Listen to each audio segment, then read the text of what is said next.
Klaipėdos moksleiviai nepaliauja stebinti intelekto gabumais.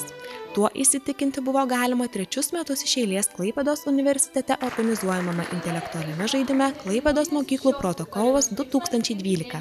Šiemet aštriųjų protų kovoje susikovė net 11 komandų iš skirtingų Klaipėdos miesto gimnazijų ir mokyklų. Šio intelektualaus žaidimo metu vyko 3 turai.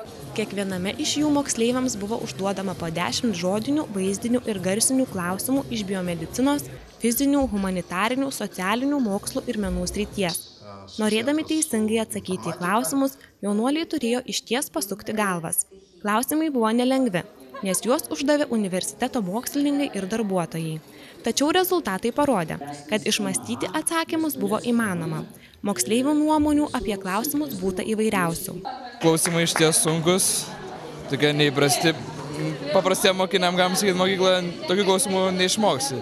Tokių žinių neįgysi, reikia jau papildomai tom domėtis. Pati labiausiai domiuosi biologija, tai man lengviausia iš būtent šios srities klausimai. Buvo sunku, iš tikrųjų buvo labai sunku ir atsakėm kai kurios klausimus, kai kurių neatsakėm. Bet manau, mums seksis paskui geriau. Visos dalyvavusios komandos dėl protingiausiųjų titulo varžėsi entuziastingai. Šiam žaidimui mokyklų komandos ruošiasi itin skirtingai. Vieni būrė geriausiai besimokančiuosius, kiti kuo įvairiapusiškesnius komandos narius. Tai nėra mokyklinė programa, tai didžiausia, tiesiog manau, kad tai yra tai, kuo mes domimės, ką mes žinome iš papildomos informacijos. Papildomai iš interneto skaitau papildomą literatūrą, visokius romanus, domiuosi istoriją, kaip ir sakiau, literatūra, renesansiniais dalykais, antikinė civilizacija. Mes mokomės, atsimenam kai kurias dalykus, kai kurių ne, bet labiausiai turbūt semimės iš mokytojų ir vadovėlių. Protų kovų dalyviams ir sirgaliams koncertavo Klaipėdos universiteto menų fakulteto studentai. Moksleiviai išvydo akordeonisto ir violončelininko, birbynininkų, būsimųjų aktorių improvizacijas. Klaipėdos universiteto rektorius profesorius Vaidutis Laurėnas džiaugiasi, kad protų kovose kasmet dalyvauja jauni, protingi ir perspektyviai į ateitį žvelgiantys jaunuoliai, taip praturtindami savo žinių bagažą. Visų pirma, jauni žmonės palygina save, ką jie gali konkurso metu. Kas daugiau žino, kas mažiau žino, jie pamatuoja save.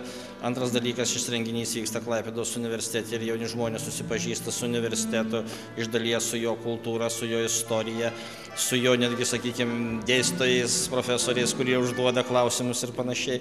Na ir galų gale jauni žmonės įgyja tam tikrą patyrimą. Kartais gyvenime reikia mąstyti labai greitai arba žinias atkurti, jomis pasinaudoti labai greitai. Tai konkurso sąlygos, kada 1 minutė atsakyti į sudėtingą klausimą, jaunimas išmoksta greitai mąstyti ir teisingai. Tai, sakyčiau, yra daug pliusų.